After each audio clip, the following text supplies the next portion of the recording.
Cadáveres não viralizam. Essa é a dura realidade que o povo sudanês descobriu enquanto uma guerra aparentemente interminável devasta suas terras, destrói famílias e ameaça dividir o Sudão, o terceiro maior país da África, ao meio. O que era uma disputa de poder entre Abdul Fattah al-Burhan e Mohamed Hamdan Dagalo, o Hamet, tornou-se um conflito implacável que deixará marcas profundas na psique do país.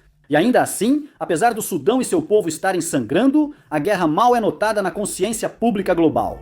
A mídia só cobre quando a violência atinge níveis críticos, mortes aumentam ou há risco de fome nacional. Essa cobertura, logo esquecida pelo ciclo de notícias 24 horas, costuma ignorar pontos cruciais. Primeiro, por que isso está acontecendo agora? Segundo, quem são Hamet e al-Burhan? E por que eles estão lutando? E terceiro, como é que uma nação tão vasta pode implodir de forma tão repentina? Esse é o verdadeiro problema, pois além das manchetes, há uma guerra que, sem controle, pode causar grandes efeitos no mundo.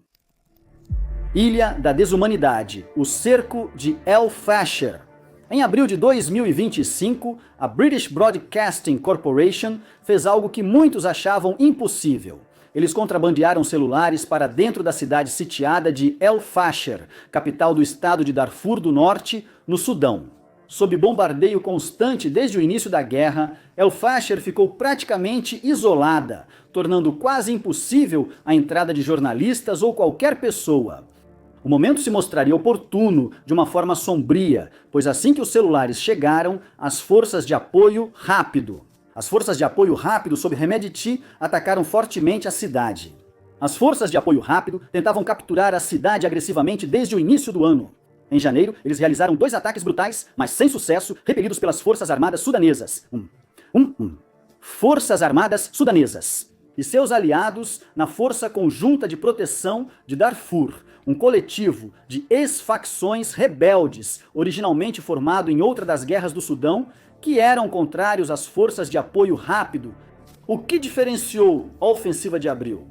Primeiro, a ofensiva visava tomar toda a região norte de Darfur, não só El Fasher. As RSF receberam reforço de mercenários colombianos. Embora o mundo ignore essa guerra, potências estrangeiras ainda estão envolvidas, fornecendo silenciosamente armas, dinheiro e combatentes por canais paralelos para manter o conflito vivo. Terceiro, capturaram o campo de refugiados Zamzam, 15 quilômetros ao sul de El Fasher, que já haviam atacado antes, causando graves consequências aos refugiados. Foi a primeira vez que eles transformaram o campo em base militar para atacar El Fasher. E atacar El Fasher, eles certamente atacariam. Em julho, eles entraram na cidade, sua maior ação lá desde o início do cerco. Os defensores de El Fasher reagiriam com igual ferocidade, levando Mathilde Vu, gerente de advocacy do Conselho Norueguês para Refugiados, a chamar a cidade de armadilha mortal. Os confrontos de julho foram apenas o começo de uma guerra de atrito desgastante. As RSF confiantes avançaram em agosto com ferocidade crescente. No dia 2, com a ajuda de seus aliados do SPLMN Al-Hilu, eles lançaram um ataque em 2 frentes contra a cidade. Explicaremos quem são o Movimento Popular de Libertação do Sudão e Al-Hilu em um capítulo posterior. Por ora, é um nome complicado, mas basta saber que são aliados das RSF. O campo de refugiados Abu Shuk, a 2,5 quilômetros de El Fasher, foi o alvo seguinte deles. No dia 25, atacaram o campo e controlaram metade pela manhã. Fontes disseram ao Sudão Tribune que as RSF saquearam casas, deslocaram moradores e sequestraram cerca de 30 pessoas. Um comandante das RSF disse ao Tribune que suas tropas planejavam capturar o quartel-general da 6ª Divisão de Infantaria do Exército no centro. As RSF não apostavam só no poder de fogo, mas também remodelavam o campo de batalha. O Laboratório de Pesquisa Humanitária da Universidade Yale fez uma descoberta assustadora ao analisar imagens de satélite de Al-Fasher em 2025. Desde maio, as RSF construíram mais de 31 quilômetros de barreiras de terra. São paredes de terra e elevações que cercam a cidade. Segundo pesquisadores, essas barreiras indicavam que as RSF estavam, e cito, criando literalmente uma zona de morte ao redor de El Fasher. Isso tornou praticamente impossível a fuga das 260 mil pessoas presas ali. Horrivelmente, esse pode ter sido justamente o objetivo. Desde o início da guerra, as Forças de Apoio Rápido, RSF, cometeram atrocidades em massa contra civis em Darfur. Assassinatos, sequestros, escravidão e tortura sexual tornaram-se comuns, assim como os massacres. Talvez o massacre mais notório tenha ocorrido em El Geneina. Acredita-se que até 15 mil pessoas possam ter morrido, quase o dobro do número de mortos em Srebrenica durante a Guerra da Bósnia. O mais chocante é que esse não é o único caso de extrema desumanidade no conflito do Sudão. Em Al-Fasher, o cerco fez pessoas famintas comerem ração animal. Em Khartoum, foram encontrados centros de detenção onde centenas foram torturadas até morrer. Cidades inteiras foram saqueadas e queimadas, terras agrícolas foram destruídas e cerca de 12 milhões de pessoas foram forçadas a fugir de suas casas. Em maio de 2024, o enviado especial dos Estados Unidos da América para o Sudão, Tom Piraello, estimava que 150 mil pessoas já haviam sido mortas. No verão de 2025, essa estimativa já chegava a 400 mil pessoas. Isso tornaria a Guerra do Sudão um dos conflitos mais mortais da década, junto com as guerras na Ucrânia e Tigré, pelo número de mortos. Ambos os lados são responsáveis, mas as forças armadas sudanesas são conhecidas pelos bombardeios indiscriminados em áreas civis. É apenas a RSF que está credivelmente acusada de genocídio. Apenas a RSF é conhecida por realizar massacres étnicos de porta em porta depois que captura uma cidade. No momento em que escrevo, há temores semelhantes em relação a El Fasher. Como esses vídeos longos demoram para serem produzidos, pode ser que a cidade já tenha caído quando você assistir. Provavelmente, mais uma atrocidade foi acrescentada à longa lista desse conflito.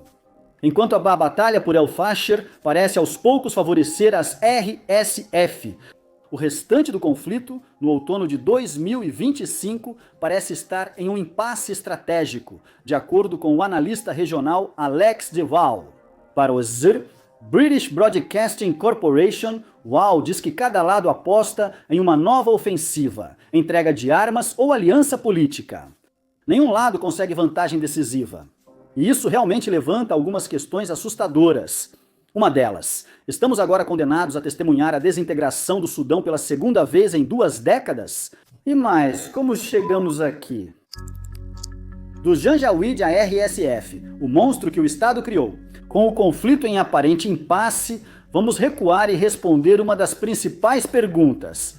Como chegamos aqui? Como chegamos ao ponto em que cerca de 400 mil sudaneses morreram, cidades inteiras foram incendiadas e um dos maiores países da África está à beira da anarquia? A resposta comum nos levaria ao dia 15 de abril de 2023, quando as RSF atacaram as bases das Forças Armadas sudanesas em todo o Sudão. Porém, a guerra raramente é convencional. Se pararmos aí, perderemos as tensões subterrâneas que antecederam e prenunciaram o conflito. Vamos recuar ainda mais, para antes das RSF serem RSF, quando eram apenas Janjaweed. Para entender suas origens, precisamos olhar não para o Sudão, mas para o vizinho Chad, devastado por prolongada guerra civil. Em 1980, Muammar Gaddafi, o ditador líbio deposto na Primavera Árabe, interveio no conflito apoiando seu aliado Gulkuni Weddey, presidente do Chad. Gaddafi enviou soldados ao país e armou nômades árabes no leste, próximo ao Sudão. Nesse momento de sua história pós-colonial, marcada por guerras, o Sudão já conhecia bem os problemas causados por insurgentes armados. Para conter forças do Chad, Khartoum armou nômades árabes das tribos Rizeigat e Miseria. Esses grupos, embora com motivações distintas, se tornaram a base dos Janjaweed, que significa demônios a cavalo. Rizeigat e Miseria faziam parte da grande fraternidade dos árabes Baggara, de Darfur e Chad, que dominava rotas comerciais do deserto. Após o colonialismo, sua influência caiu, substituída por elites do Vale do Nilo, no Sudão. O ressentimento contra Khartoum foi um dos principais motores das RSF, apesar do caminho difícil, marcado por décadas de guerra e genocídio. Em 1987, os beligerantes do Chad firmaram um acordo de paz que encerrou a participação líbia no conflito. Mas, como se trata da África nos anos 80, o Chad não poderia se estabilizar sem que o Sudão também entrasse em conflito. Os confrontos entre o sul cristão e animista e o norte muçulmano evoluíram para uma grande rebelião em 1983. A retomada dos combates no Sudão deu amplo espaço para o crescimento das milícias árabes e Khartoum frequentemente recorria a elas como força suplementar para ajudar na luta contra o Exército de Libertação do Povo do Sudão, ou Exército de Libertação do Povo do Sudão. E sim, esse é mais um acrônimo em um vídeo absolutamente cheio deles. E acostume-se, porque, como em muitos dos nossos episódios Deep Dives, estamos prestes a conhecer um monte de milícias com nomes de 3 ou 4 letras extremamente parecidos. Brilhante, não é? O Exército de Libertação do Povo do Sudão foi criado para restabelecer a autonomia do sul do Sudão, mas, apesar de focar na libertação dessa região, também se apresentava como movimento para todos os sudaneses oprimidos. Destaco oprimidos, pois a opressão é uma das principais razões para grupos do Sudão enfrentarem o governo central. Tribos da periferia costumam se sentir desconectadas de Khartoum e das decisões das elites da capital, sentimento ainda presente, especialmente no oeste, região historicamente marginalizada pelo Estado Central. Segundo Alex de Waal, em relatório para a Fundação Mundial da Paz, Darfur é a região mais pobre do país. Ele destacou que o sistema de saúde de Darfur sempre ficou atrás do restante do Sudão desde a independência, com apenas 3 hospitais e menos de 6 leitos por 100 mil habitantes na época. Essa era a menor proporção do país, bem abaixo de Khartoum e outros locais. Enquanto o Sudão expandia a infraestrutura médica, Darfur não acompanhava. No início do milênio, a região liderava em piores índices de sobrevivência infantil, nutrição e saúde básica. Esse descaso foi intencional. Os principais economistas do governo afirmaram que Khartoum estava focada no chamado Triângulo de Hamdi, área geralmente entendida como fazendas comerciais e cidades a um dia de viagem de Khartoum. Nomeado pelo ex-ministro Abdul Rahim Hamdi, o triângulo concentrava grande parte dos investimentos do país. Hamdi defendia que esse triângulo sozinho era um microestado viável economicamente. Ao focar nessa região, o governo poderia garantir prosperidade sem precisar se preocupar com as áreas distantes de Khartoum, como Darfur e o sul do Sudão, que Hamdi via apenas como fonte de mão de obra para o triângulo. A Guerra de Darfur, onde os Janjaweed marcaram a história do Sudão, foi causada pelo sentimento de opressão. Tribos não árabes alegavam sofrer uma campanha de apartheid cada vez mais forte do governo árabe de Khartoum. Importantes especialistas jurídicos internacionais, como o professor Alan Dershowitz e o ex-ministro da Justiça do Canadá, Erwin Kotler, apoiaram essa acusação. De acordo com Julie Flint e Alex de Waal, em um relatório para o secretário-geral da Organização das Nações Unidas, a raiva contra Khartoum atingiu o ponto de ebulição em julho de 2001, quando 2 tribos não árabes, os Zaghawa e os Fur, fizeram juramentos para defender seu território. Foi a partir desse pacto que nasceu uma das guerras mais notórias da década. Agora, antes de chegarmos a isso, provavelmente precisamos tirar um momento para abordar o elefante armado na sala. Ao falar sobre divisões étnicas no Sudão, termos como árabe e negro costumam ser usados, assim como referências a islamistas. Mas isso não significa que as divisões correspondam ao que reconheceríamos no Ocidente. Nos Estados Unidos, todos os lados do conflito seriam vistos como negros e a maioria como muçulmanos praticantes. No Sudão, porém, as divisões estão mais ligadas à identidade cultural, história e hierarquias de poder do que à cor da pele. As diferenças entre árabes e negros no Sudão surgiram após séculos de migração, casamentos mistos e tráfico de escravos. Ser árabe passou a significar falar árabe, praticar o islamismo e adotar costumes árabes, tornando-se símbolo de prestígio social. As elites do norte se distanciaram das práticas africanas indígenas, vistas como atrasadas, e dois dos grupos que eles mais desprezavam eram os Zaghawa e os Fur, cujo pacto de defesa estava prestes a se tornar um acordo ofensivo.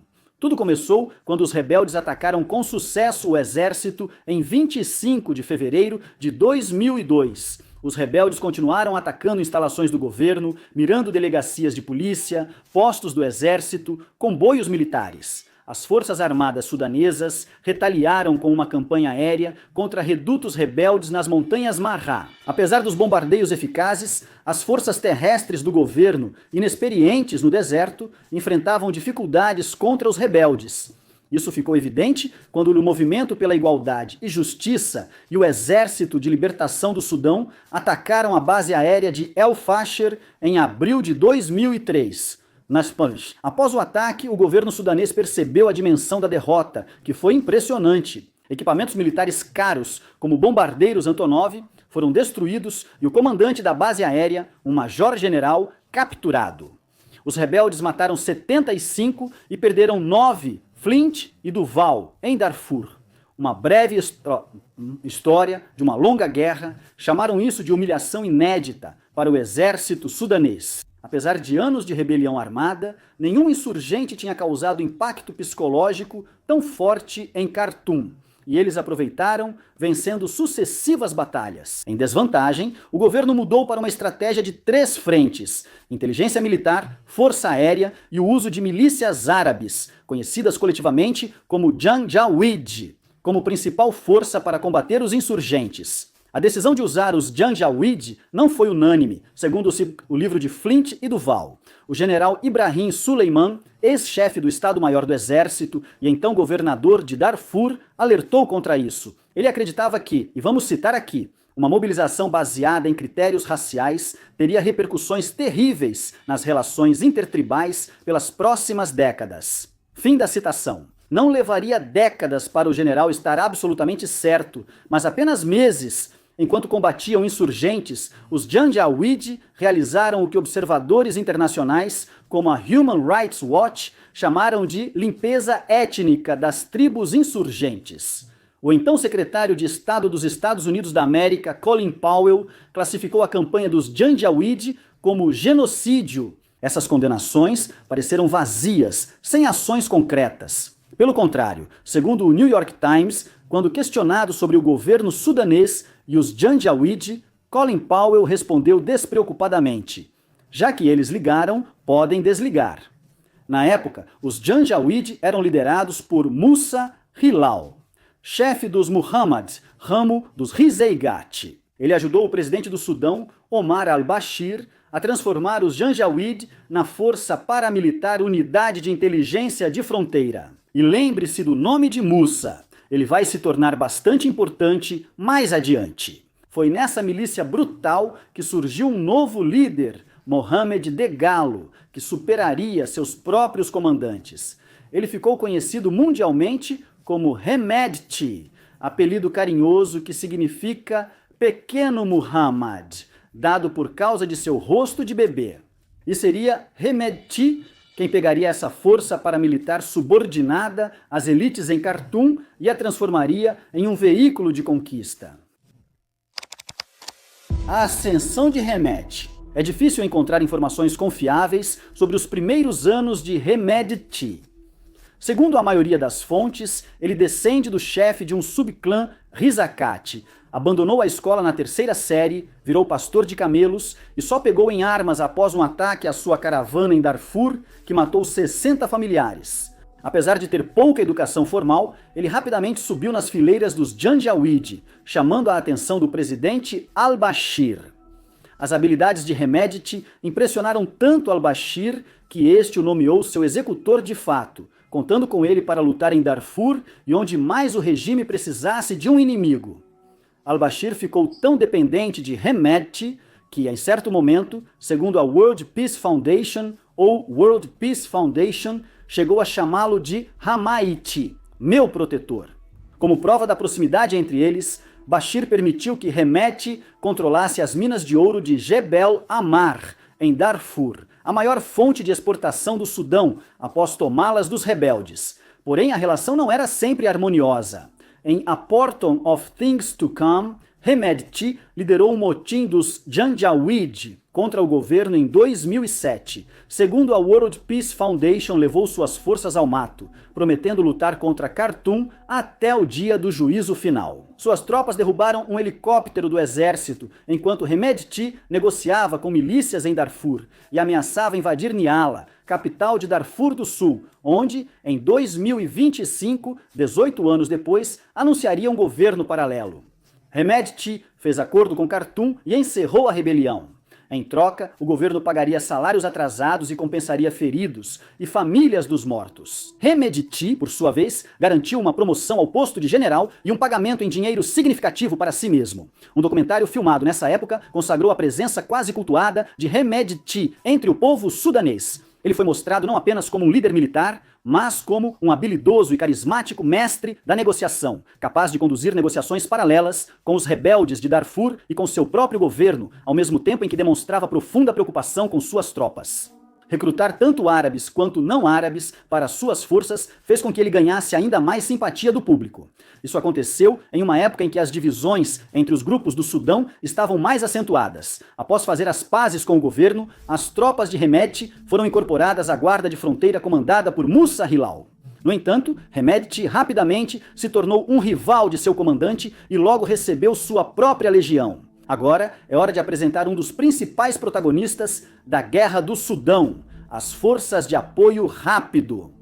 As Forças de Apoio Rápido foram criadas para combater o Exército de Libertação do Povo do Sudão Norte, Exército de Libertação do Povo do Sudão Norte, grupo armado ainda ativo nas montanhas Nuba. Apesar dos erros iniciais contra o Exército de Libertação do Povo do Sudão Norte, as Forças de Apoio Rápido aprenderam lições valiosas para futuros combates. A derrota do Movimento pela Igualdade e Justiça em Al-Nahara e Gosdango em 2015 marcou a primeira incursão internacional das Forças de Apoio Rápido.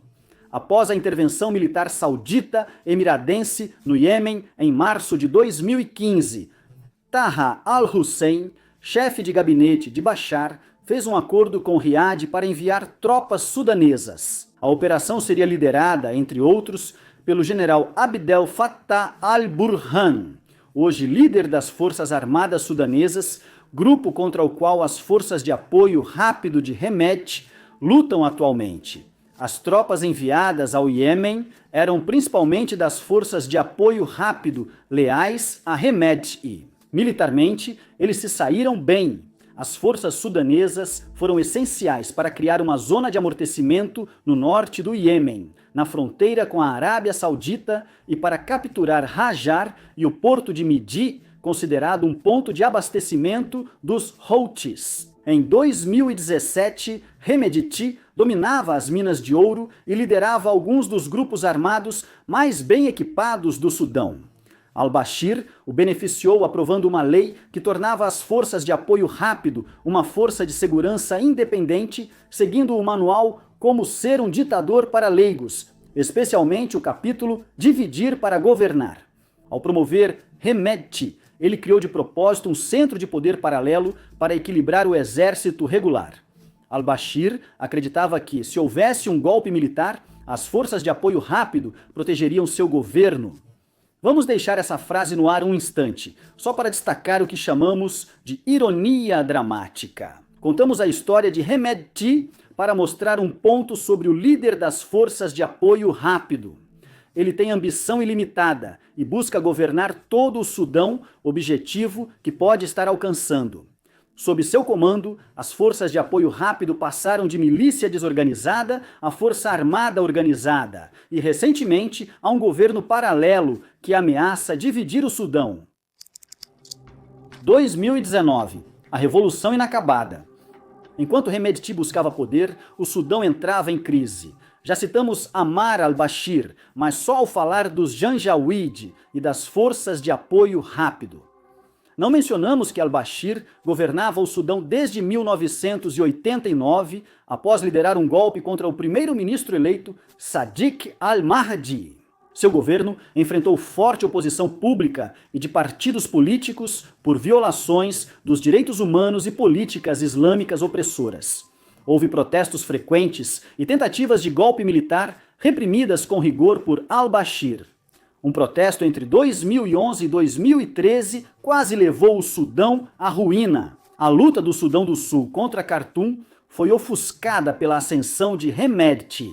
O essencial é que, após anos de conflito, o Sul conquistou o direito de um referendo e, em julho de 2011, tornou-se o país mais jovem do mundo. Por ser uma antiga parte do Sudão, as coisas estavam longe de tranquilas, e logo o novo país enfrentou sua própria guerra civil. O principal para a história de hoje é que a independência do Sudão do Sul fez Khartoum perder acesso a muitos campos de petróleo. O resultado foi um colapso repentino na renda do Sudão, uma inflação desenfreada e uma grave falta de dólares para cobrir importações essenciais. O custo de vida disparou completamente.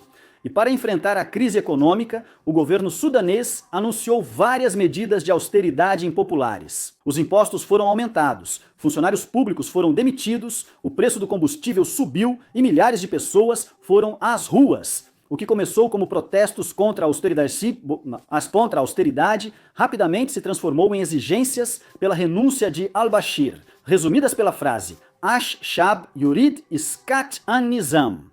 O povo quer derrubar o regime. Khartoum respondeu com cacetetes, gás lacrimogênio e balas reais, reprimindo efetivamente os protestos. Mas, enquanto Bashir podia forçar os manifestantes à obediência, ele não podia simplesmente mandar seus capangas baterem nos fundamentos econômicos com um grande porrete e fazer os números ruins desaparecerem.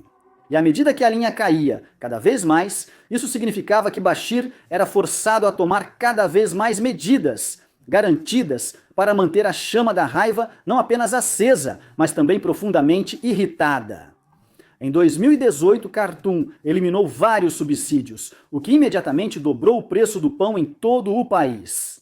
Fátima Ahmed, uma dona de casa local, capturou perfeitamente a reação do país a esse aumento de preço em uma entrevista à Reuters. Citação: "Os novos preços vão nos fazer morrer de fome. O governo não se importa conosco. Nossas condições são difíceis. Não vamos aguentar." Além do pão, Khartoum desvalorizou a libra sudanesa, gerando câmbio volátil e menos dinheiro disponível para as pessoas. Longas filas por produtos básicos se tornaram uma cena comum em todo o país. Elas acabaram se tornando mais do que apenas um símbolo de escassez e barrigas vazias, tornaram-se incubadoras de frustração. Uma frustração tão grande que acabaria derrubando o regime. Agora, a primeira faísca surgiu em Abara, em dezembro de 2018, e em poucos dias o fogo se espalhou para Porto Sudão, Dongola e, finalmente, para Khartoum. O governo torturou manifestantes para que admitissem ser do Movimento de Libertação do Sudão, Movimento de Libertação do Sudão, visando convencer o público de um componente racial nos protestos. Se conseguissem, o apoio às manifestações seria eliminado.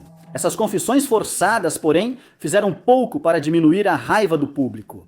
Como muitos ditadores só descobrem no último momento, as pessoas não são burras. E tratar suas massas famintas como idiotas facilmente manipuláveis pode ser uma maneira extremamente eficiente de fazer a transição de ditador para tirano deposto. Assim, chegamos aos últimos dias do regime de al-Bashir, que durou 30 anos. Em 2019, o ditador decretou estado de emergência por um ano, dissolveu os governos e trocou os líderes regionais por militares. Ele também nomeou Mohamed Tahir Ayala como primeiro-ministro e o ministro da Defesa, general Awad Ibn Auf, como primeiro vice-presidente. Como último ato de desafio, ele proibiu manifestações não autorizadas, o que só gerou ainda mais protestos. Em 6 de abril, a Associação de Profissionais do Sudão,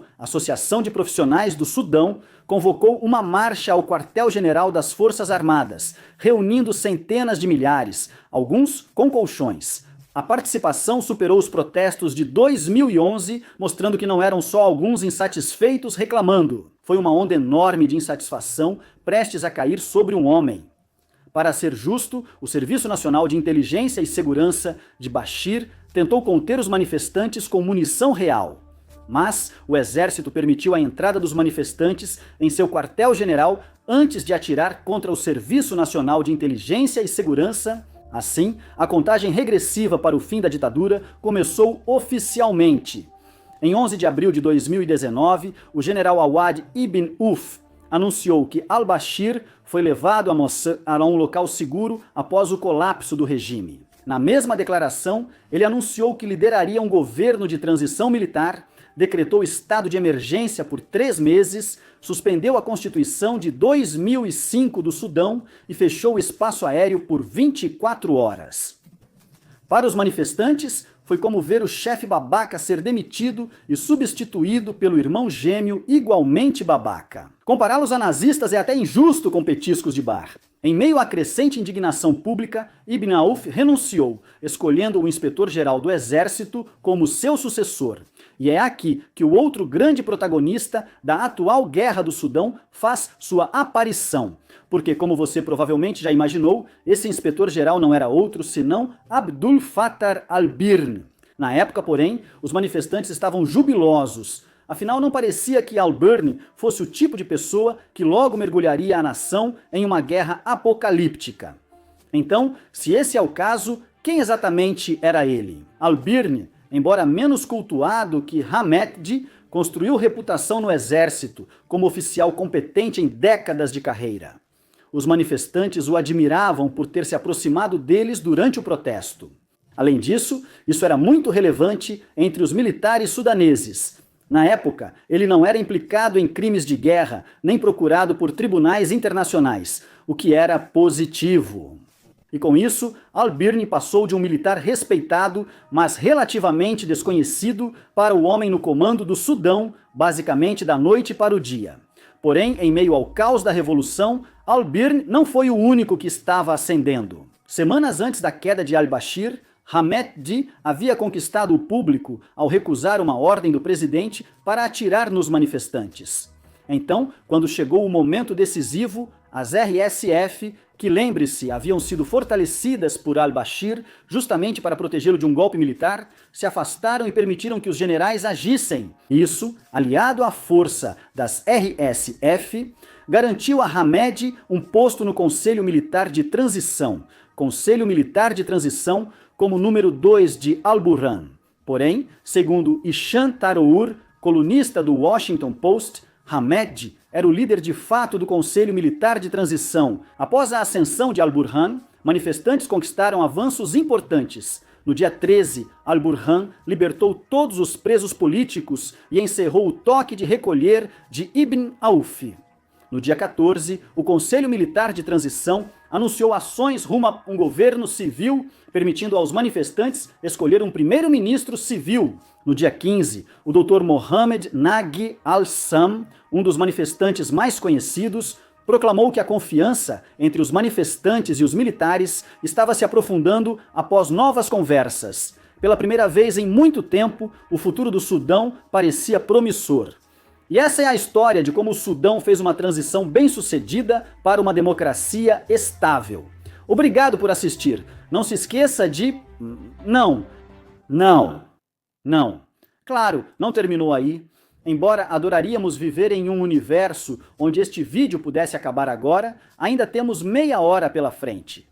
Nela, 2 homens ambiciosos vão descarrilar a jovem democracia e colocar o Sudão em um caminho para ainda mais carnificina. Tudo começará onde o regime de al-Bashir terminou, fora do quartel-general do Exército.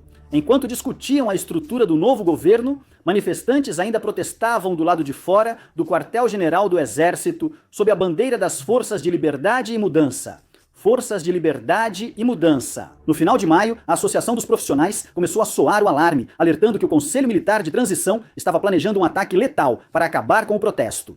Na segunda-feira, 3 de junho, véspera do último dia do mês sagrado do Ramadã, o inevitável aconteceu.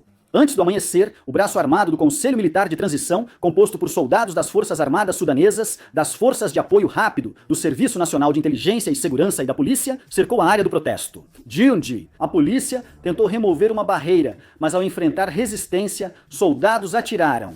A Human Rights Watch relatou agressões, incêndio de tendas e violência sexual por soldados. Depois, surgiram relatos de milicianos jogando corpos no Nilo. Estimativas apontam mais de 100 mortos. Yosra Elbadi, correspondente de África da Sky News, relatou no X o choque no Sudão. Todos estão desanimados e quebrados. Isso é visível nos rostos, nos ônibus e nas ruas. A revolução foi tirada do povo. Em Khartoum, lamentam não só as vidas perdidas, mas também o espaço que era o coração da revolução. A comunidade internacional tentou intervir. A União Africana suspendeu o Sudão e outros países aumentaram a pressão. Assim, o Conselho Militar de Transição fez um novo acordo com as Forças de Liberdade e Mudança Grupo que os manifestantes usavam para criar uma nova estrutura de transição. A principal medida foi criar o Conselho Soberano de Transição, Conselho Soberano de Transição, NI, com 11 membros, 5 civis indicados pelas Forças de Liberdade e Mudança, 5 militares pelo Conselho Militar de Transição e um civil escolhido por ambos os grupos. Al-Burhan e Hamet Di garantiram lugares no conselho, sendo Al-Burhan presidente e Hamet Di vice. Sabemos que há muitos CMTs, CSTs e FFCs para lembrar. Não se preocupe se ficar confuso sobre quem faz o quê. O essencial é observar Hamet e Al-Burhan nos bastidores, se preparando para seu grande momento. A transição duraria 39 meses, 21 sob militares e 18 sob civis. O poder seria transferido em novembro de 2021.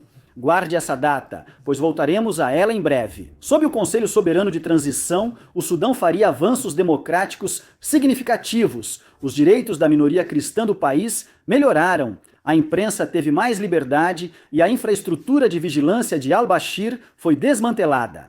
No entanto, tudo isso chegaria ao fim com talvez a reviravolta menos surpreendente da história geopolítica. O golpe militar que tornaria Hamed e Al-Burhan os governantes indiscutíveis do Sudão. O Estado entra em colapso. Apesar dos avanços democráticos, sempre existiu tensão entre os membros do Conselho Soberano de Transição. Era um casamento de conveniência, baseado na desconfiança e animosidade velada. A convivência era tão disfuncional que o divórcio era tido como certo, restava saber quando. A primeira tentativa de romper essa parceria e fugir com as crianças ocorreu em setembro de 2021, quando soldados leais a al-Bashir tentaram um golpe de Estado. Apesar do fracasso, ninguém achou que seria o último. A intuição foi reforçada pela tensão crescente no Conselho Soberano de Transição. O exército passou a exigir mudanças na coalizão Forças de Liberdade e Mudança e no gabinete, o que a liderança civil via como tentativa de tomar o poder. Em 16 de outubro, protestos pró-militares tomaram as ruas pedindo que Al-Burhan assumisse o comando e criticando o governo da fome. Um manifestante disse à Agence France Presse que protestavam porque, segundo ele, o governo atual falhou em trazer justiça e igualdade. Diferente de antes, os manifestantes chegaram aos portões do Palácio Presidencial com pouca resistência, já que a polícia e outros agentes de segurança estavam notavelmente ausentes. Apesar do pequeno número, os manifestantes destacaram questões justas. O Sudão enfrentava grave crise econômica, dificultando a compra de itens básicos. O governo pouco fez para punir os responsáveis pelo massacre em frente ao quartel-general do Exército. O sentimento que Uzera escreveu de que a revolução havia sido roubada do povo era palpável em grande parte do país. No entanto, a maioria do Sudão preferia uma solução civil para esses desafios. Eles saíram às ruas aos milhares no dia 21 de outubro para protestar contra a possibilidade de um governo militar. A data era histórica porque, 57 anos antes, o povo sudanês havia derrubado outro regime militar e estabelecido um governo constitucional. Canalizando esse senso de história, os manifestantes pediram que Al-Burhan renunciasse e que os militares entregassem o poder aos civis. Um dos gritos era: "Este é o nosso país e o nosso governo é civil."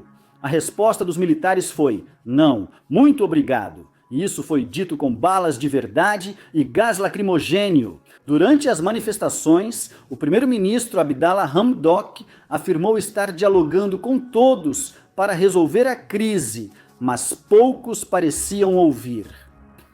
Em 25 de outubro, 6 dias antes dos civis assumirem o Conselho Soberano de Transição, militares prenderam 5 líderes do governo e anunciaram o controle do poder. Al-Burhan declarou estado de emergência e criou um governo tecnocrata para liderar o Sudão até as eleições de julho de 2023. Esse governo teria membros do Partido do Congresso Nacional, que apoiou o regime de al-Bashir por décadas. Al-Burhan depois negou liderar um golpe, dizendo que agiu para evitar guerra civil, já que políticos incitavam o público contra os militares. Ele se mostrou como alguém sem opções, que fez o que julgava certo para o país. Hametti repetiu essa imagem à Al Jazeera, dizendo: o que aconteceu em 25 de outubro foi o resultado final de um longo processo. Muitas discussões foram feitas e muitas iniciativas propostas. Ficamos com 3 opções, das quais a melhor foi a que tomamos, e ela foi totalmente aceita pelo próprio primeiro-ministro. Não tomamos essa decisão sozinhos. Mas, enquanto os dois podiam enfeitar a situação com palavras bonitas, o fato é que, se anda como um golpe, nada como um golpe e toma o poder de civis como um golpe, então você já sabe o resto, não é? Em novembro de 2021, não haveria transferência de poder para os civis. Surpresa! Alex Dewal, analista citado extensivamente, acredita que Al-Burhan e Hametti agiram por interesse próprio, não por medo real de guerra civil. Em artigo para a British Broadcasting Corporation, destacou que ambos queriam que al-Bashir fosse julgado no Sudão e não no Tribunal Penal Internacional, temendo serem implicados em supostos crimes de guerra. Isso os colocou em desacordo com os membros civis do Conselho Soberano de Transição, que preferiam um julgamento pelo Tribunal Penal Internacional de UAU. Também acreditava que os generais temiam que uma investigação sobre o massacre de Khartoum os responsabilizasse pela atrocidade. Ele afirmou que os militares queriam proteger seu império comercial, composto por empresas isentas de impostos civis. O primeiro-ministro Hamdok criticava cada vez mais o envolvimento do exército na economia e seu aumento no orçamento nacional. Acreditava-se que um governo civil limitaria isso. Dewal foi apoiado por Oscar Rickett, que em artigo para o Middle East Eye afirmou que os generais organizaram o golpe para proteger sua riqueza e influência e se blindar contra processos no Tribunal Penal Internacional. Mas sejamos sinceros, certo? Ninguém no Sudão precisava de analistas para dizer que um golpe tinha acabado de acontecer. E assim, os sudaneses foram às ruas mais uma vez, em mais uma tentativa fadada ao fracasso de impedir que as coisas dessem terrivelmente errado. Olha, a essa altura, você provavelmente já imagina como as forças de segurança responderam. Eles começaram a cantar Kumba e a dar as mãos aos manifestantes. Não foi isso que aconteceu, certo? Não, claro que não. Eles iniciaram uma campanha de violência total. A União Africana, que havia readmitido o Sudão, suspendeu novamente sua participação. Estados Unidos da América, União Europeia, Fundo Monetário Internacional e Banco Mundial congelaram milhões em ajuda. O golpe foi mal visto por parceiros tradicionais como Arábia Saudita, Emirados Árabes Unidos e Rússia. O Grupo Internacional de Crise relatou surpresa em Khartoum com a forte resistência interna e internacional. Hametti, percebendo que a maré estava virando contra os militares, começou a se distanciar de Al-Burhan. O relacionamento deles já estava abalado após a nomeação de oficiais da era al-Bashir para cargos importantes, sugerindo a Hametti que Al-Burhan queria consolidar a supremacia da elite tradicional de Khartoum, que há muito desprezava as tribos das quais Hametti se orgulhava. O congelamento da ajuda deixou o Sudão em situação desesperadora. A economia mal funcionava e a população sentia isso. Com carteiras vazias e fome, Hametti tentou se aproximar do povo, chegando a se apresentar como reformista e negociar com líderes dos protestos. A divisão entre os dois generais aumentou drasticamente, tornando-se comparável ao Grand Canyon, exatamente como Hametti esperava. Apesar da desconfiança nas RSF, muitos manifestantes viam o exército como o inimigo histórico. Esse sentimento se intensificou após a nomeação de aliados de al-Bashir, marcando os últimos meses de paz do Sudão. A divisão entre dois homens, ambos com ego e poder militar para acreditar que poderiam ser o único governante, só aumentou. Em dezembro de 2022, foi assinado um acordo para restaurar o governo civil no Sudão. Hamet apoiou o acordo por cláusulas que, segundo ele, garantiam autonomia frente a al-Burhan e ao exército. Uma delas reconhecia as RSF como entidade regular ligada às Forças Armadas, mas sob comando de um chefe de Estado civil, não do chefe do exército. Al-Burhan assinou o acordo apenas por forte pressão externa, achando que favorecia injustamente Hamet. Em fevereiro e início de março de 2023, as tensões cresceram após intensa disputa entre RSF e Forças Armadas sudanesas para recrutar novos membros no Sudão, especialmente em Darfur, reduto de Hamet. Ao mesmo tempo, surgiram rumores de que as Forças Armadas sudanesas cortejavam Musa Hilal, ex-líder dos Janjaweed e rival de Hamet, para se aproximar do grupo Rizeigat e enfraquecer o apoio a Hamet. Hamet reagiu à provocação das Forças Armadas sudanesas com rápida mobilização militar em Khartoum, prontamente igualada pelas Forças Armadas sudanesas. Após um acordo em 11 de março entre os generais, as tensões diminuíram. Hamet retirou suas forças da Grande Khartoum e foi criado um novo comitê conjunto de segurança. O Sudão teve um breve momento de calma, acreditando ter evitado a guerra civil. Mas, como você está assistindo ao canal Frentes de Guerra, já deve imaginar o que aconteceu depois, certo? Isso mesmo! Ambos os lados começaram a voltar rapidamente para o conflito. O catalisador? As negociações para finalmente formar um governo civil. A represa se rompe. Neste ponto, alguns podem questionar por que isso não saiu em todas as notícias na primavera de 2023. Parece claro agora que Hamet e al-Burhan se preparavam para um confronto, mas não temos resposta para isso. Talvez o mundo estivesse distraído com a guerra na Ucrânia.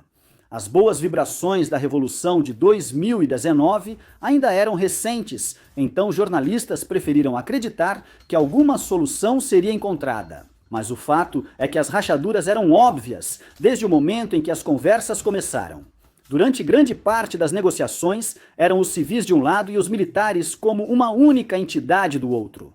No entanto, uma questão espinhosa, a reforma do setor de segurança, colocou Hamet contra al-Burhan. Os generais discordavam sobre o prazo para integrar as RSF ao exército e sobre a liderança da Força Unificada. Hamet e aliados civis queriam 10 anos para a integração, enquanto as Forças Armadas sudanesas defendiam 2 anos. Al-Burhan não quis dar tempo para Hamet fortalecer sua base de poder. Com o aumento das frustrações, Hamet acusou al-Burhan de descumprir sua palavra por pressão de outros generais das Forças Armadas sudanesas. Por todo o Sudão, um silêncio inquietante tomou conta. Forças Armadas sudanesas e RSF reuniam tropas e equipamentos, e era claro o que viria. Em 13 de abril, soldados das RSF foram posicionados perto de uma base aérea em Miro.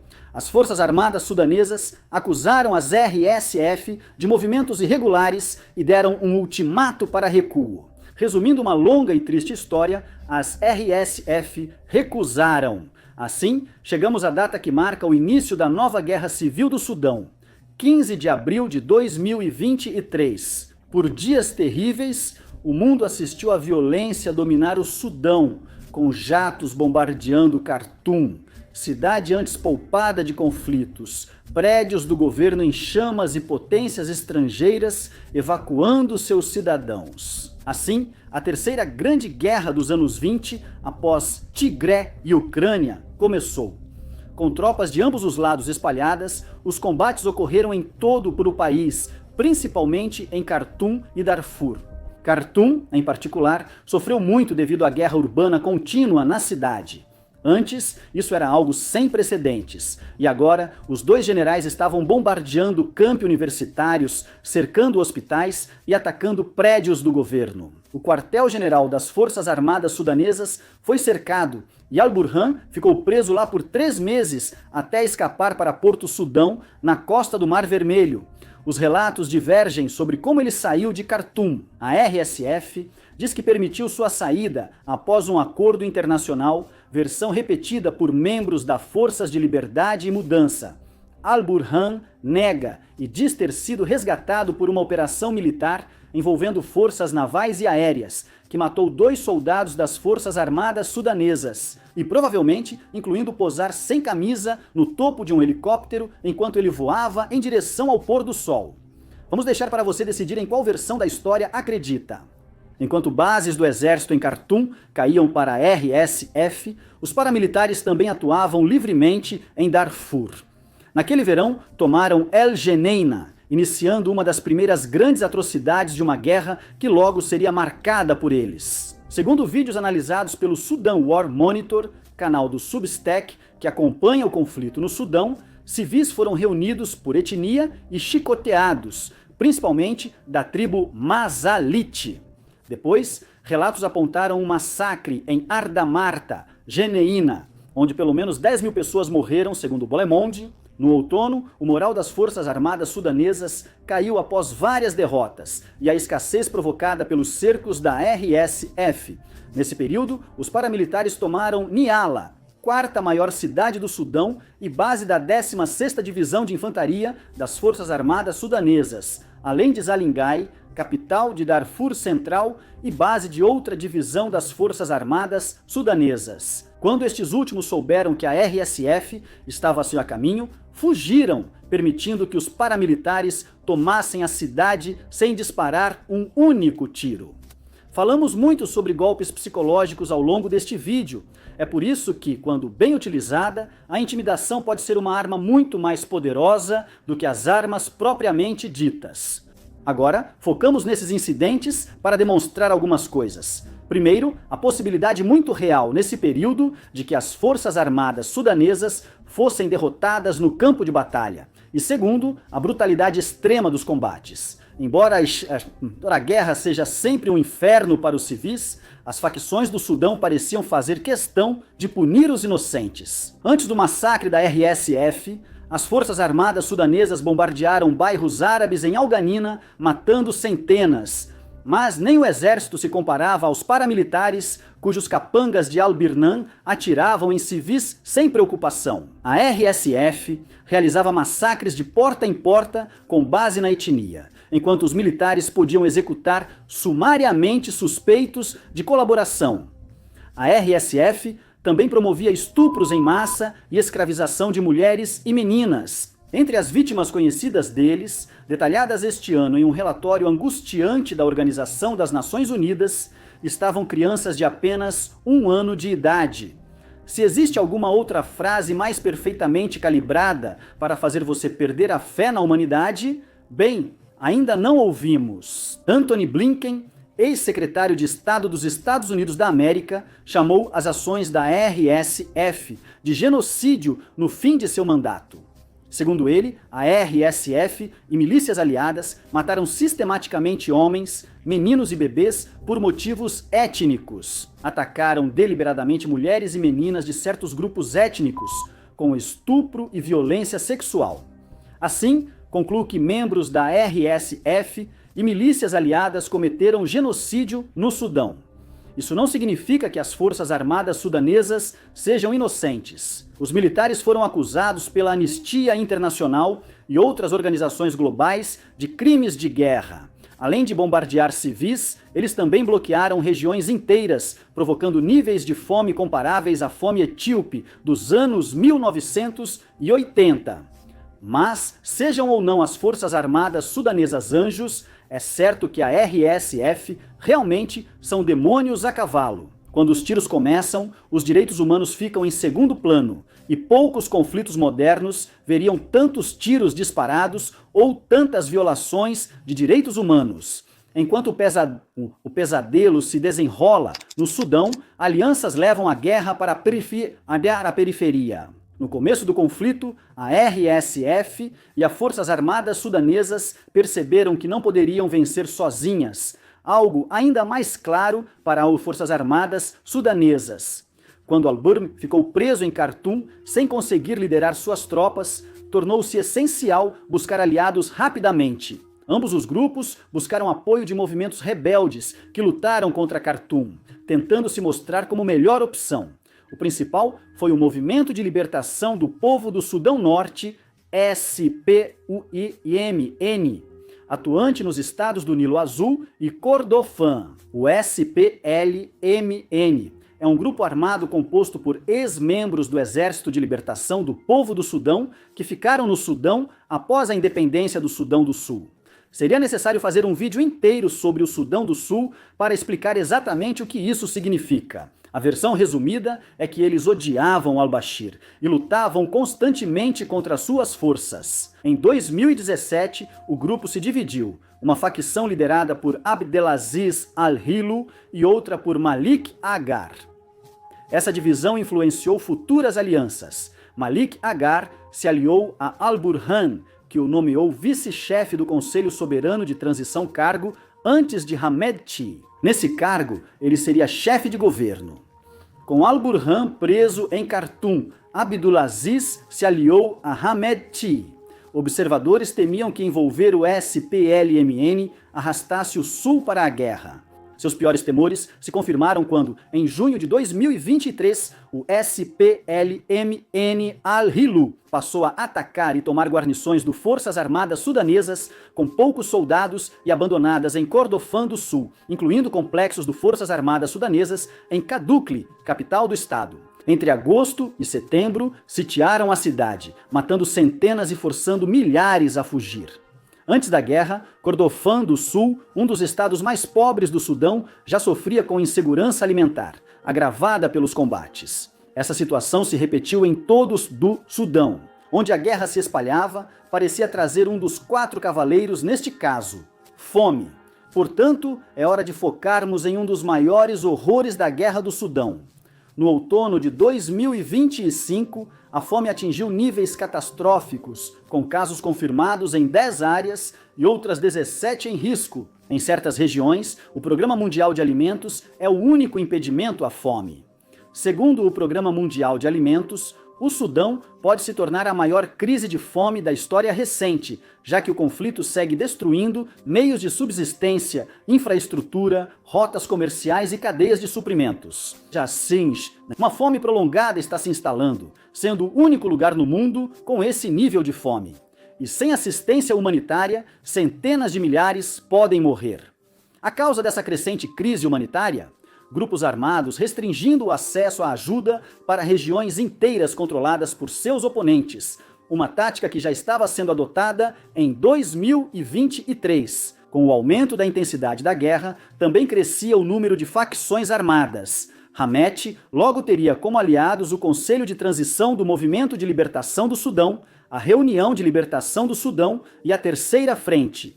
Já al-Burhan contou com grupos islamistas como a Brigada El-Bara Ibn Malik, o Movimento Islamista e as Facções de Resistência Popular Sudanesa ou Facções de Resistência Popular Sudanesa. Além dos islamistas, al-Burhan obteve apoio vital de milícias de Darfur, cansadas do genocídio do RSF, e passaram a apoiar as Forças Armadas Sudanesas.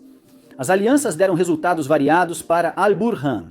Ele conseguiu ajuda fundamental para retomar a capital. Uma campanha espetacular que começou em setembro de 2024 e culminou com as Forças Armadas Sudanesas marchando triunfantes pelas ruas destruídas de Khartoum cerca de 8 meses depois. Enquanto isso, aliados de Hamedti fortaleceram ainda mais a legitimidade dos governos paralelos, declarou o RSF no verão de 2025. Porém, ambos enfrentam desafios que não podemos ignorar. Especialistas acreditam que a aliança de al-Burhan com os islamistas é por conveniência, não por convicção. Portanto, os dois lados podem muito bem ser os beligerantes na próxima fase desta guerra interminável. Para Hamed, a questão é mais simples. Sua aliança vai se manter diante das crescentes vitórias das Forças Armadas sudanesas. É uma pergunta importante, especialmente após relatos de que soldados desertores do RSF ajudaram as Forças Armadas sudanesas a avançar até Khartoum.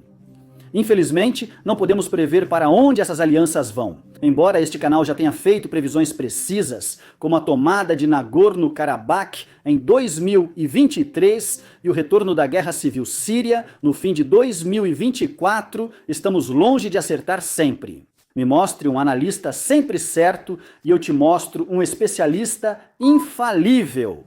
O que podemos afirmar com base na história é que alianças no Sudão duram só enquanto são úteis. Depois são descartadas, muitas vezes violentamente. E sobre alianças violentas, agora é o momento ideal para abordar o outro grande fator da Guerra do Sudão. A rede de atores externos, todos conspirando para agravar muitos combates. A região intervém e a guerra se alastra. Quando o grupo de crise relatou o início da guerra civil, eles pediram aos atores regionais, incluindo Chad, Etiópia e Egito, que não se envolvessem com nenhum dos lados do conflito, mas sim pressionassem pela paz. Você provavelmente já imagina como isso terminou. Segundo o Dr. João Mabaco, professor da Universidade Estadual de Weber, mais de 10 países da África, Oriente Médio e Ásia foram atraídos para a Guerra do Sudão, tornando-a um grande conflito por procuração. Apesar das negativas, todos têm interesses estratégicos no Sudão. A Etiópia, por exemplo, tende a apoiar as RSF, em parte pelos laços com os Emirados Árabes Unidos, principais apoiadores dos paramilitares. Por outro lado, grupos de oposição hostis a Addis Abeba têm visto as Forças Armadas sudanesas com mais simpatia, enxergando-as como um contrapeso ao alinhamento RSF, Emirados Árabes Unidos, Etiópia. Apesar disso, Jorge Musso, pesquisador da Universidade Roma Tre, argumenta que há pouco risco imediato de a Guerra do Sudão se espalhar para a Etiópia. As Forças Armadas sudanesas evitariam envolver aliados numa guerra por procuração para não provocar a ira de Addis Abeba. Uma retaliação da Etiópia abriria nova frente e dispersaria as forças das Forças Armadas sudanesas. Para o Egito, o conflito exige cautela. Oficialmente neutro, o Cairo mantém laços antigos com as Forças Armadas sudanesas, vistas como espinha dorsal do Sudão e força de estabilidade contra as RSF. Egito e Forças Armadas sudanesas têm vínculos tão profundos que, segundo a analista Khalud Ker, o Egito influenciava decisões militares importantes. O Wall Street Journal informou que o Egito fornecia drones Bayraktar TB, 2 turcos às Forças Armadas sudanesas e treinava-os. A Líbia, vizinha ocidental do Egito, também foi envolvida na guerra. Khalifa Haftar, líder mais influente da Líbia, tem fortes laços pessoais com Hemedti.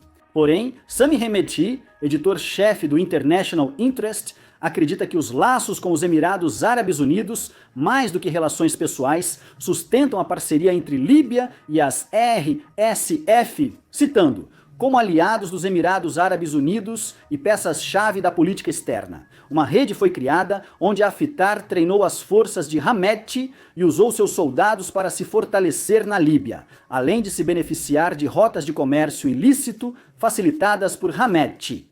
Fim da citação. Além do apoio militar, a Líbia tem sido uma parte fundamental da cadeia de suprimento de combustível das RSF, ASP Global. Uma das principais fornecedoras de dados e análises, alega que a Líbia importa regularmente petróleo russo por meio de intermediários turcos antes de ser contrabandeado pelas fronteiras mais pobres do país para o Sudão.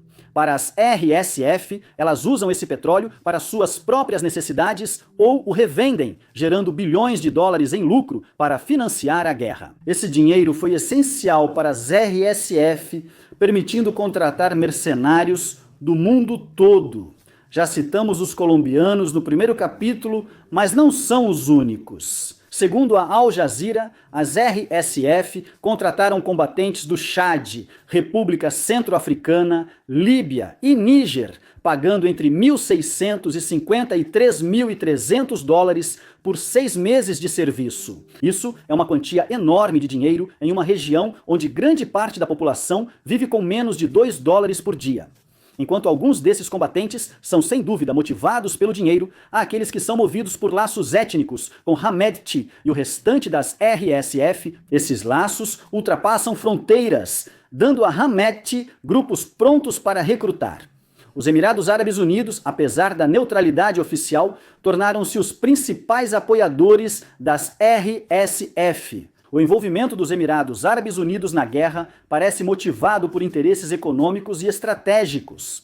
Segundo o pesquisador sudanês Hamed Khalafala, ao The Guardian, os Emirados buscam recursos naturais que não possuem, como terras aráveis e ouro. Hamedti ainda controla uma grande parte das minas de ouro do Sudão, tornando-o um aliado valioso para os Emirados Árabes Unidos. Frederico Donelli, professor de Relações Internacionais na Universidade de Trieste, disse ao The Guardian que os Emirados Árabes Unidos apoiam as RSF para conter a influência saudita no Sudão e impedir o islamismo político, visto como ameaça à sua segurança. Não podemos falar de islamismo político sem citar o Irã, principal exemplo desde a Revolução de 1979, Irã e Sudão têm uma relação complexa. Por quase 30 anos, o Sudão foi o aliado mais próximo do Irã na África. Porém, em 2014, temendo a influência iraniana sobre a maioria sunita, expulsou diplomatas do Irã e cortou relações com Teherã 2 anos depois. A guerra no Sudão traria esses antigos aliados de volta. Segundo a Reuters, no final de 2023, um avião de carga iraniano fez 6 viagens do Irã para Porto Sudão. Embora os escritores não pudessem confirmar a carga, as RSF alegaram que o exército estava recebendo entregas de drones iranianos como o Maharja-4, Mahesh-6 e Aberbil. Logo depois, drones foram avistados nos céus do Sudão, e analistas atribuem às suas capacidades de vigilância e ataque o fato de ajudarem as forças armadas sudanesas a repelir os avanços das RSF e retomar locais estratégicos. O equipamento iraniano foi essencial para equilibrar a tecnologia de um exército superado no início da guerra. Além das armas, observadores afirmam que o Irã ajudou as forças armadas sudanesas a recrutar e treinar soldados. Teherã não agia por altruísmo, mas por interesse próprio. O Fórum Africano de Defesa afirma que ter presença no Sudão é crucial para o Irã, pois permite cercar adversários regionais, como Arábia Saudita e Israel, e ameaçar o transporte no Canal de Suez. O analista Abdar Manin Himat escreveu: o Irã considera o Sudão um ponto de partida para alcançar ganhos estratégicos de longo prazo em termos de expansão na África, controle do Mar Vermelho e maior influência regional. Ao se aliar às forças armadas sudanesas, Teherã consegue enfraquecer os Emirados Árabes Unidos e se reafirmar em um país que perdeu para a influência do Golfo anos atrás. Depois, ao antigo aliado do Irã, a Rússia, cujas alianças na guerra oscilaram de um lado para o outro, dependendo de quem parecia estar vencendo.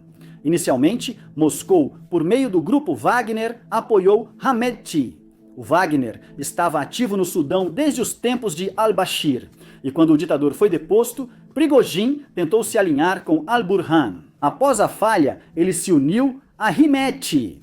Segundo Samuel Hamadi, autor de Rússia na África, o objetivo era criar uma rota de contrabando de ouro sudanês para financiar as operações do grupo Wagner na Ucrânia. O contrabando também gerou receita essencial para as RSF. Com a morte de Prigozhin e a incorporação do grupo Wagner às forças russas, o Kremlin passou a valorizar o Sudão mais por sua costa do que por minas de ouro. Moscou tenta há anos ter presença naval no chifre da África, especialmente em Porto Sudão.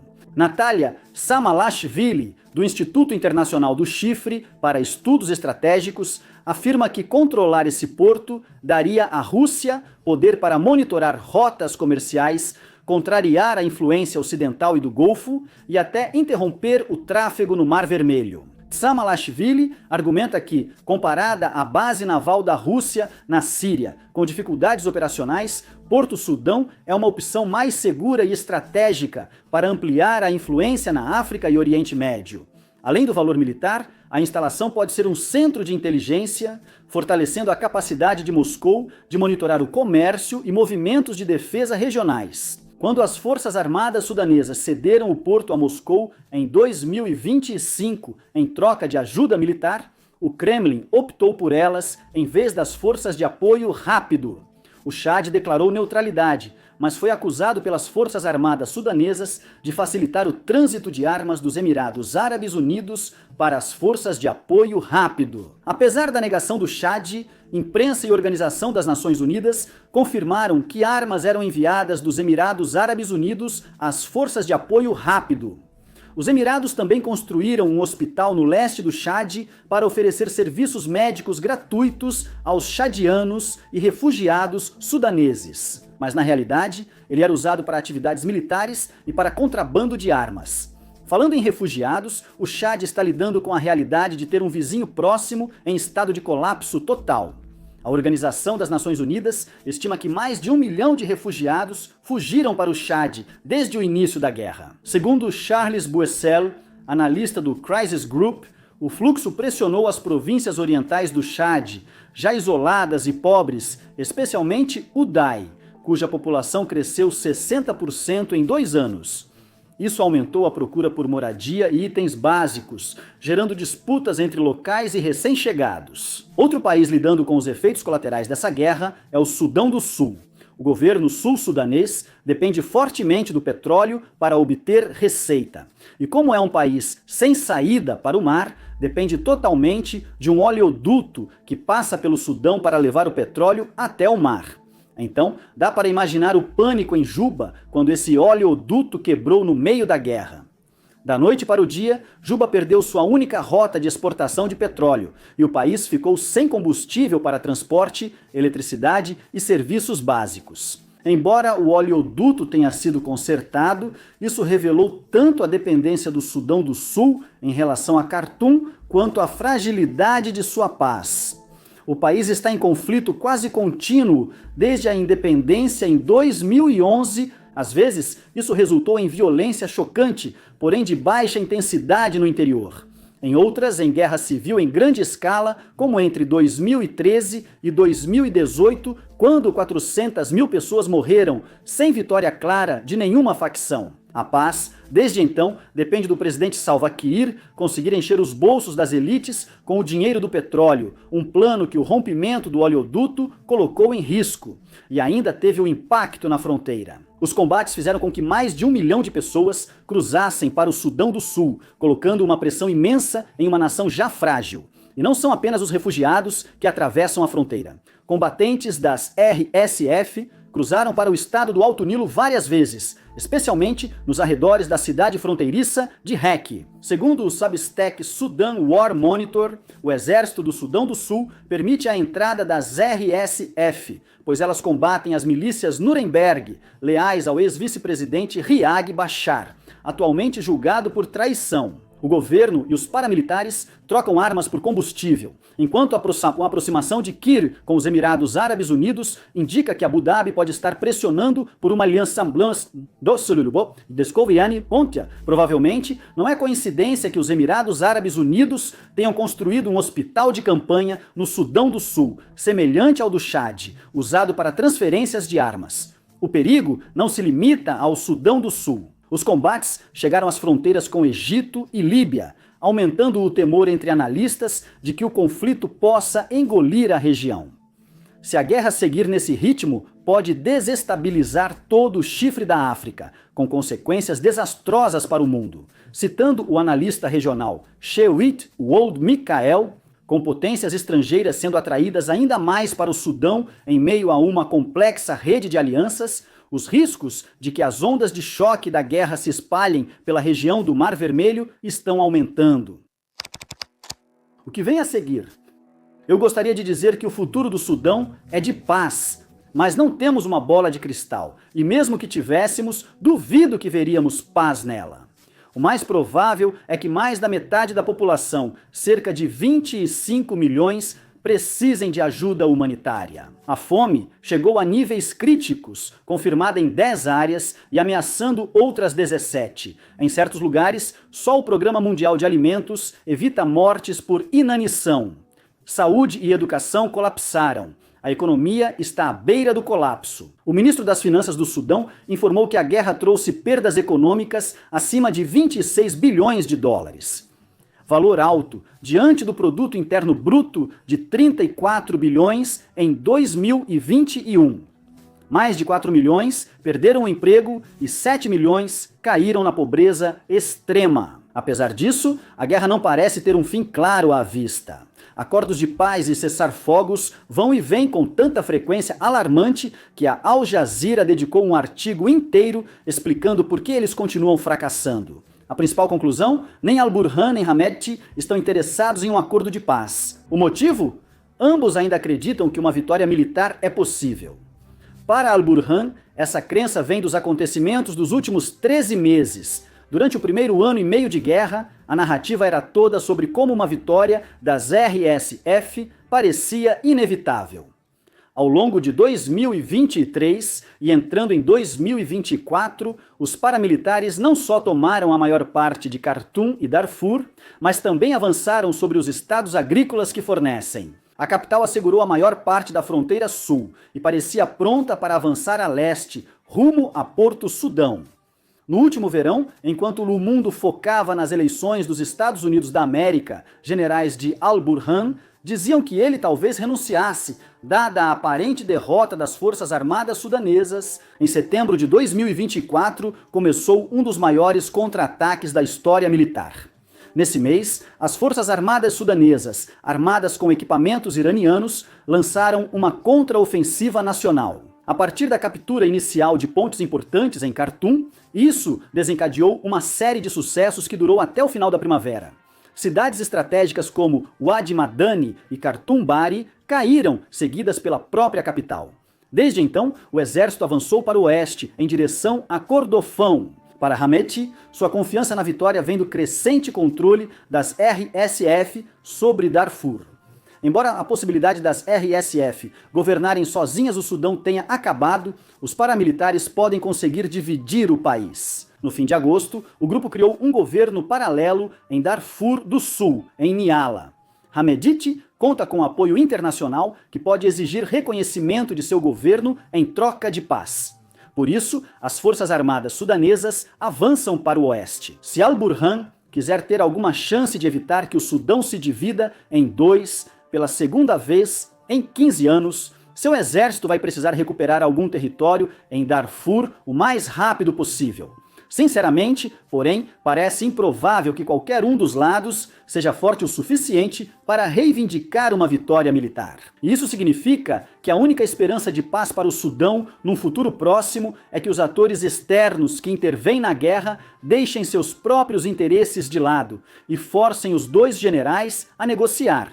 Para ser franco, isso é tão provável quanto eu ser coroado o próximo rei da Dinamarca. Mas eu posso sonhar. O Sudão segue rumo ao abismo da petição.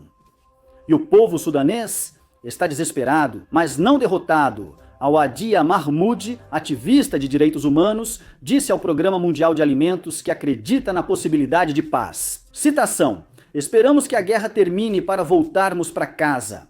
Não queremos guerra, ela nos prejudicou, especialmente as mulheres. Muitos sentem o mesmo, como Fátima, mãe de 7 filhos, que deseja que as salas de aula sirvam para aprender, não só sobreviver, e que seus filhos e todas as crianças do Sudão possam prosperar sem fugir da violência." Citando Fátima, "Eles estão tirando tudo de nós. Eles precisam sentar, conversar e resolver isso." Infelizmente, como este vídeo mostrou, esse desfecho continua sendo, por enquanto, nada mais do que um sonho amargo. Longe dos holofotes, o conflito no Sudão segue como uma interminável história de violência e sofrimento, com cada capítulo trazendo mais dor. Faço vídeos para este canal e frequentemente mostramos o pior da humanidade. Generais bombardeando civis e políticos, enviando jovens para amar a guerra. as mentes malignas que planejam a destruição e o sofrimento que dela decorre. E mesmo assim, raramente encontramos uma guerra tão apocalíptica e desumana quanto a que está destruindo o Sudão. Uma guerra que atinge novos patamares de depravação. Mesmo que o mundo reaja apenas com indiferença, a paz um dia retornará à terceira maior nação da África. Por ora, esta guerra segue como a maior crise subnoticiada de nossas vidas, lembrando diariamente do mal humano. O mínimo é tentar reconhecer o que ocorre.